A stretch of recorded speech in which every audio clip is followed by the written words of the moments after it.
पृथ्वी के नीचे 99,000 योजन नीचे बड़े भयंकर नरक हैं जहां पापियों को बड़ी यातनाएं दी जाती हैं। परीक्षित ने कहा वो नरक क्यों बनाए? बोले इसलिए कि पाप करते करते तमाम गठरी इकट्ठा कर ली, पर कभी उन पापों को धोया नहीं। अब पापों की सफाई कैसे हो? बोले सफाई की व्यवस्था नरकों में है। तमाम गंदगी लगा ली पापों की, और यहां कभी पाप धोए नहीं, तो धुलाई होने के लिए पर वहां जाता है। नरकों में बढ़िया से धुलाई होती है। कोई कहे कि नहीं, हमें उस धुलाई के चक्कर में नहीं पड़ना, यहीं धुलाई हो जाए, यहीं दाग छूट जाए, तो यहां दाग छुड़ाने का बहुत सारे साधन हैं। ध्यान से, योग से, संयम से, ब्रह्मचर्य से वो पापों के दाग छूटते हैं, पाप नष्ट होते हैं। लेकिन इन सब में थोड़ा परिश्रम करना पड़ता है, पर दोबारा पाप होने की संभावना बनी रहती है। और सबसे बढ़िया साधन है भगवान का नाम। हरे रे नाम, हरे रे नाम, हरे रे नाम केवलम। इस कलिकाल में तो भैया हरि नाम ही सबसे बड़ा आश्रय है। कलिकाल में कोई योग यज्ञ आदि कर ले, अच्छी बात है, लेकिन सबसे सरल साधन, सबसे श्रेष्ठ साधन, सबसे बढ़िया साधन क्या है? बोले वो है भगवान का नाम। भगवान का नाम जपते रहिए। कौन सा नाम? आपको जो प्रिय लगे। राम राम कहिए, कृष्ण कृष्ण कहिए, गोविंद कहिए, नारायण कहिए, दामोदर कहिए, जो अच्छा लगता हो वो नाम ले लीजिए। भगवान के अनेक अनेक नाम है, जो आपको प्रिय लगे। आपको पता है, जब कोई एक बार गोविंद उच्चारण करता है तो भगवान अपने सिंहासन से उठ के खड़े हो जाते हैं। जब कोई दोबारा गोविंद बोलता है तो भगवान एकदम सावधान हो जाते हैं, भाई मेरा नाम क्यों ले रहा है, कोई बात है? और तीसरी बार गोविंद नाम उच्चारण करते ही भगवान दौड़ कर आ जाते हैं, भाई मुझे बुला रहा है, क्या बात है?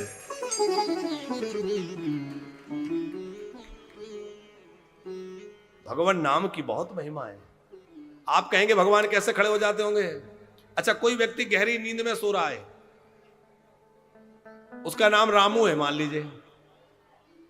अब वो गहरी नींद में सो रहा है, आपने आवाज लगाई रामो,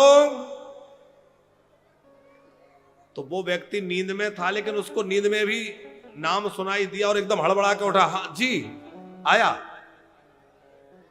अब आप ये बताइए कि या तो वो नींद में नहीं था तो नाम उसने सुन लिया, तो नींद में बहाना था, यदि नींद में था तो सुनाई कैसे दे गया?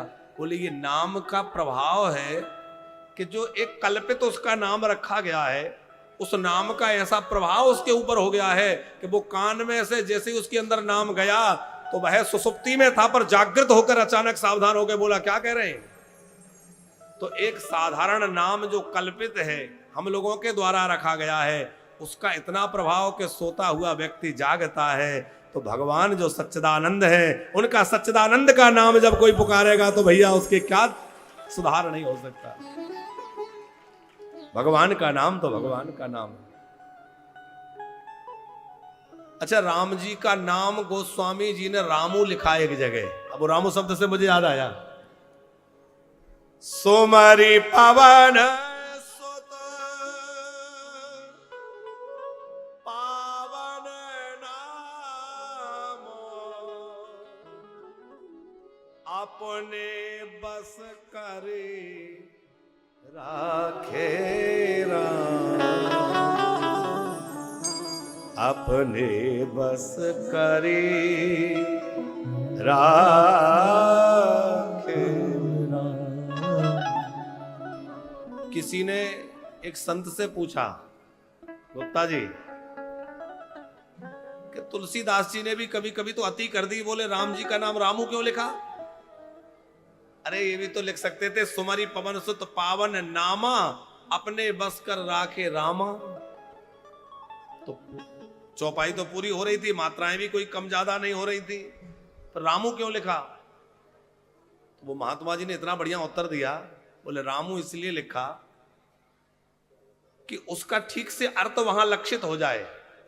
समझना बात को। किसी के घर में नौकर है और घर के नौकर का नाम भले ही कितना बड़ा हो, लेकिन नौकरों के नाम लोग ऐसे ही रख लेते हैं, रामू, श्यामू, इस तरह से कालो, ऐसे कुछ नाम रख लेते हैं ना। तो अब भले ही किसी का नाम बड़ा है, रामचंद्र नाम है, लेकिन घर का मालिक क्या कहेगा? रामो। और जैसे ही गृह स्वामी आवाज लगाएगा रामो, तो नौकर दौड़ के आएगा, जी मालिक। तो जैसे एक नौकर नाम सुनते ही दौड़ कर पहुंच जाता है, वैसे ही नाम जापक के लिए भगवान दौड़ के पहुंच जाते हैं। कहो क्या बात है। इसलिए वहां रामो लिखा है कि सेवक की भांति भगवान सेवा के लिए उपस्थित हो जाते हैं। सोमरी पवन सुत पावन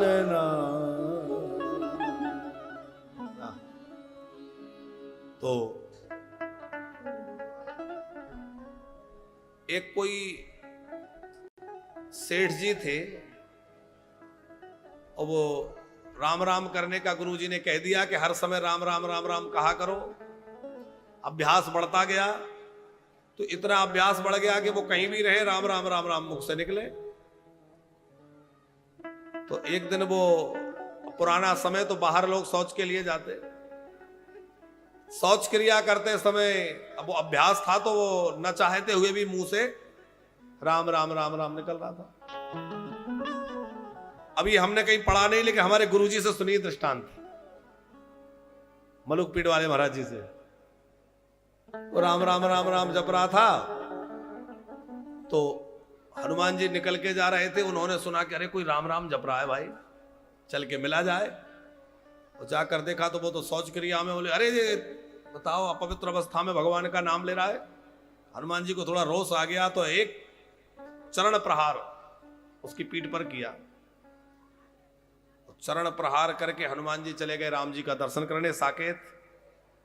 वहां पता चला कि राम जी को तो बड़ी भारी चोट लगी हुई है और विश्राम में है, और वहां तमाम लोग तेल मालिश और तरह तरह के लेपों का मालिश कर रहे हैं। बहुत चोट लगी है पीठ में। हनुमान जी दर्शन करने गए, प्रभु क्या हो गया? बोले थोड़ी चोट लग गई। हनुमान जी ने चोट को देखा तो वहां एक बंदर के पैर का निशान बना था पीठ में। तो हनुमान जी ने कहा कि ऐसा उद्दंड बानर कौन हो गया जिसने आपकी पीठ पर पैर से प्रहार कर दिया, लात मार दी? ऐसा कौन है, मुझे बतलाइए। राम जी बोले चलो छोड़ो जो हुआ। बोले नहीं बतलाइए, ऐसा उद्दंड बानर कौन है जिसने आपकी पीठ पर पैर मार दिया? राम जी बोले अच्छा ये बताओ, तुम्हारे प्रहार को रावण जैसा बलशाली नहीं सह सका और वो बेचारा पिलपिला सेठ तुम्हारे चरण के प्रहार को सह लेता? हनुमान जी ने कहा आपको वो घटना पता है? बोले क्यों नहीं होगी।